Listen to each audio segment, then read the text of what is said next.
is essentially burnt out. So she's like, do you know what?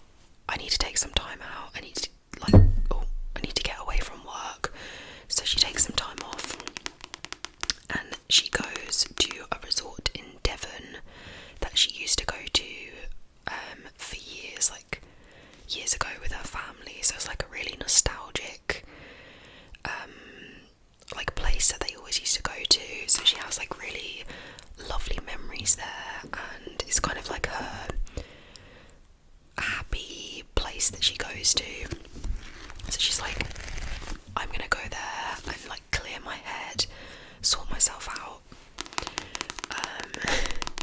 But she goes back to the hotel and it's really run down, like really badly run, and it's just a bit of a mess, and it's like not how she remembered it.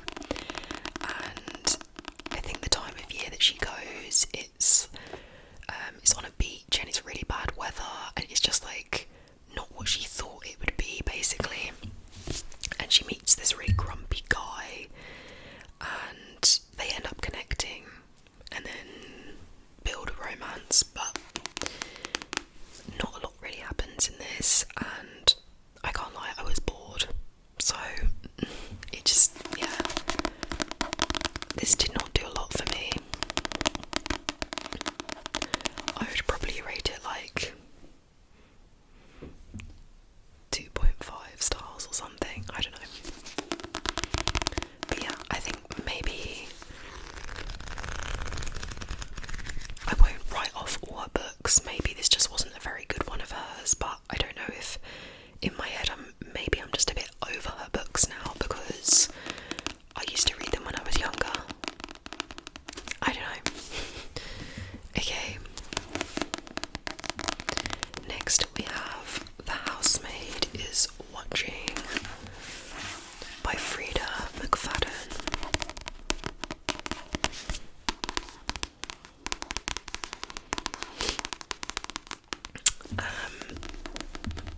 I liked this book. I wasn't obsessed with it like I am with some of Frida's other books, but I kind of thought that would be the case anyway when I went into reading this. So this is the third. There's The Housemaid. What's the second one called? Is it The Housemaid's Secret? I can't remember. So this is the third, and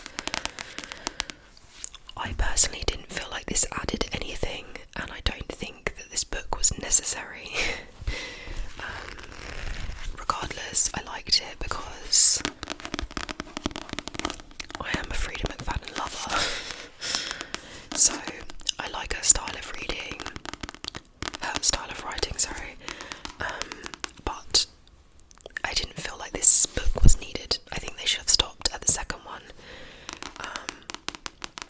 So this is about Millie and her husband Enzo, and this is like in the future. They've got 2 kids. They've moved to this lovely, expensive area, this lovely house that they like dreamed of having, and they move in, and they have like 2 very strange neighbours, and they're both, one's like a busybody and the other one is just quite a strange, I don't know how to describe her, just like very odd persons. They're both kind of weird in different ways.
However, I was also like, I know I'm not going to love this book as much as One Day, so I kind of felt like I needed to lower my expectations.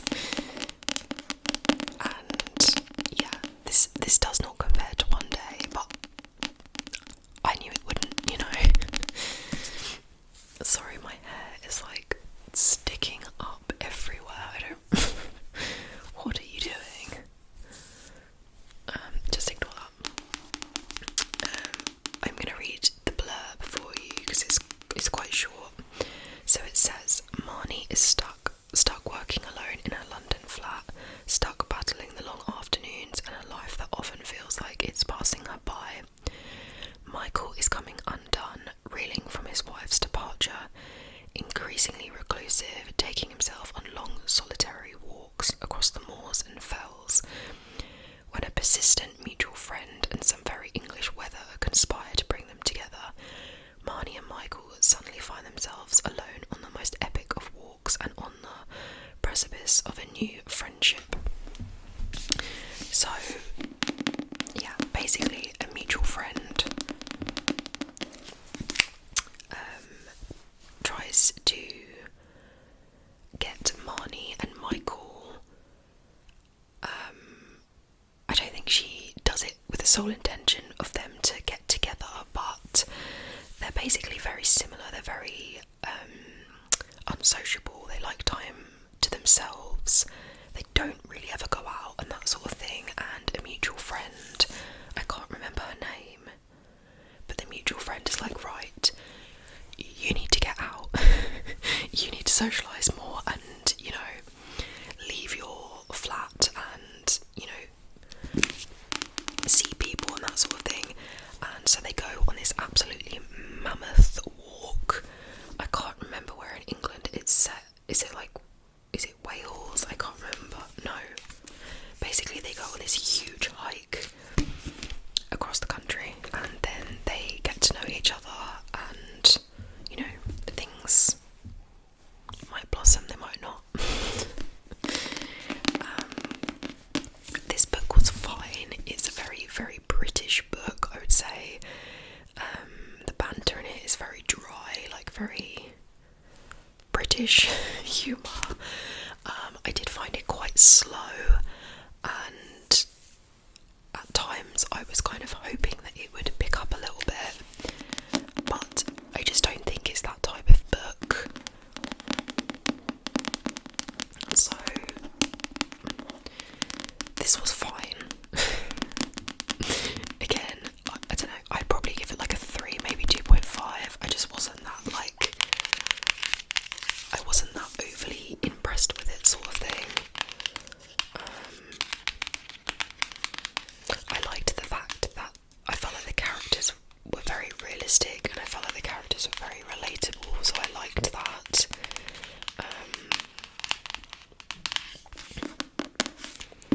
But yeah, I wasn't like obsessed with it.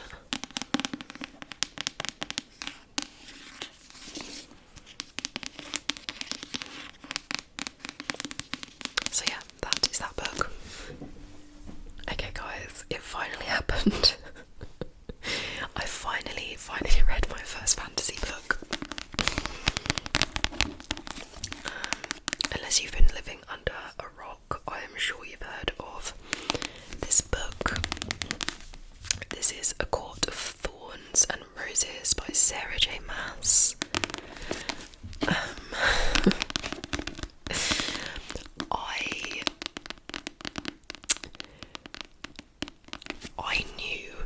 I knew going into this that I was going to struggle with it, because not only is it my first fantasy book, but I'd heard previously that this book is particularly slow, and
will read the second one. I know people have hyped the second one so much, and they say that the second one is way better.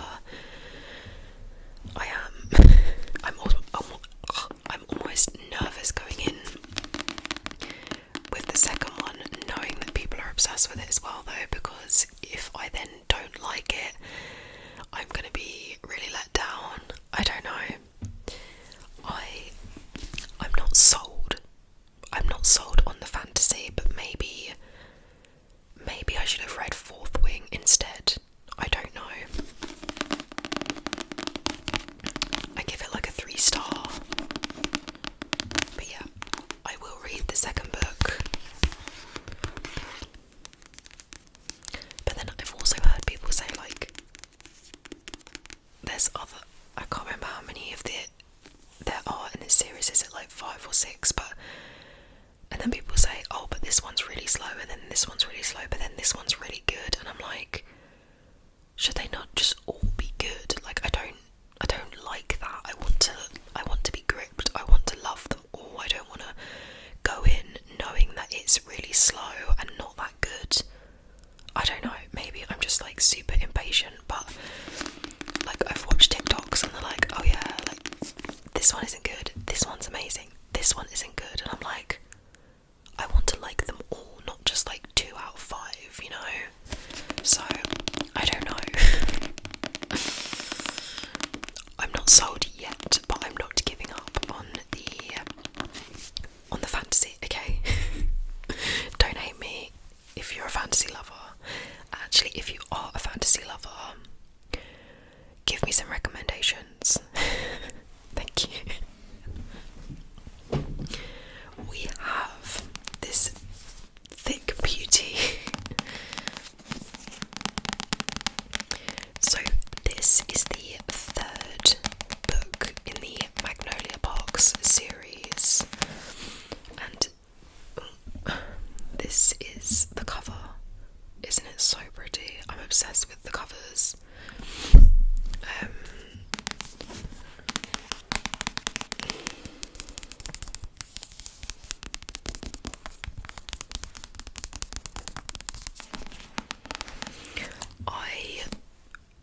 I really enjoyed this book.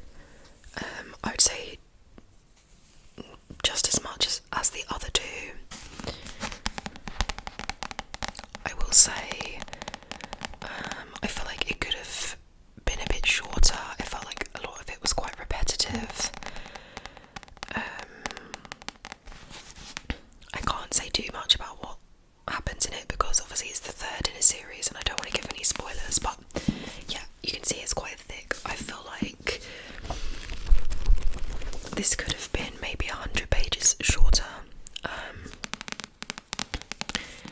And if you haven't watched my videos before or you haven't seen Magnolia Parks, it is a series and it is about a group of basically like filthy rich socialites that live in London, and they're essentially famous and like disgustingly wealthy.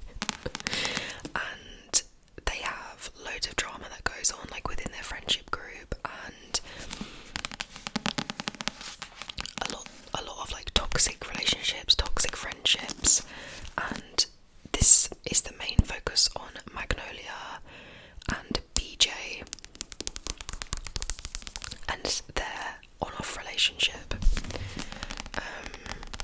Yeah, I will say, as I said earlier, it is quite repetitive, this one. I feel like it could have been 100 pages shorter. But I did find myself reaching for it, like I still really enjoyed it. I will say the ending of this, what the fuck? What the, yeah.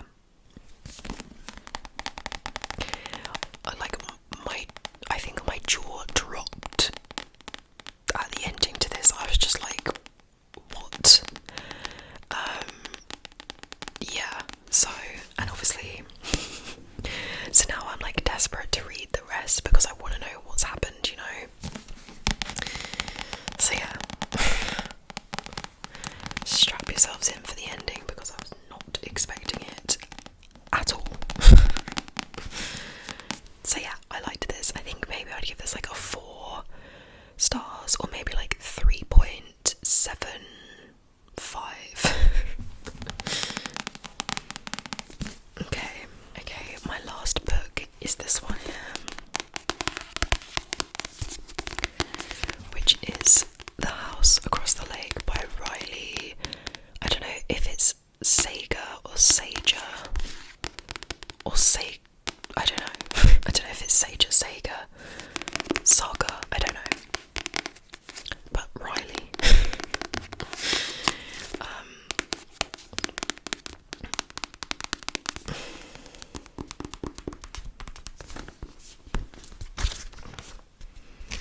just say it in case you're thinking about reading it. Like 3/4 of the book I really enjoyed, and then it started to introduce like some paranormal aspects into the book, and it literally felt like it was a different book entirely, and that completely ruined it for me. So yeah, I found the ending really bizarre. It was certainly unexpected, but like not in a good way. I wasn't left thinking, oh my god, that's such a good unexpected ending. I was actually thinking, what have I just read? If anyone else has read this book, please let me know what you thought of it. I was pissed. I was pissed when I read the end of this. I was like, you've just ruined the whole book for me. So yeah, it's about Casey Fletcher. She escapes to her family lake house for some peace and quiet, and to mourn her husband who recently died, and a glamorous, like, famous couple basically move into the house across from her on the lake, and she becomes like a bit obsessed with them, and she's like constantly watching them with binoculars, and lots of like different things start to happen, and more things unravel as the book goes on. And yeah, that's basically what happens. But the ending for me ruined this completely. And then I'm now nervous because I've got other books by this author like in my TBR, and I'm like, it's like similar things can happen in the other books. I don't know. It's just so frustrating because I was enjoying the book up until like the ending. But yeah, never mind.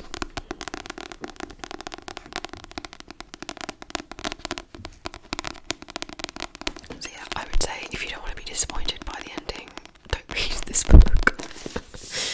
So yeah, that is the last one. I'll be honest, they weren't the most successful books. I don't think there was any 4 stars, was there? Maybe the third Magnolia Parks one, but yeah. So yeah, not the most exciting bunch of books, annoyingly. Hopefully in next month's I'll have some more like 4 stars. I was going to say 5 stars, but I rarely give 5 stars to books, so, but that would be nice as well. But yeah, thank you so much for watching this video. Don't forget to like and subscribe, and I will see you in my next one. And also please leave any book recommendations below. Yeah, I would love like any romance, thrillers, that sort of thing. So yeah, thank you so much, and I'll see you in my next one.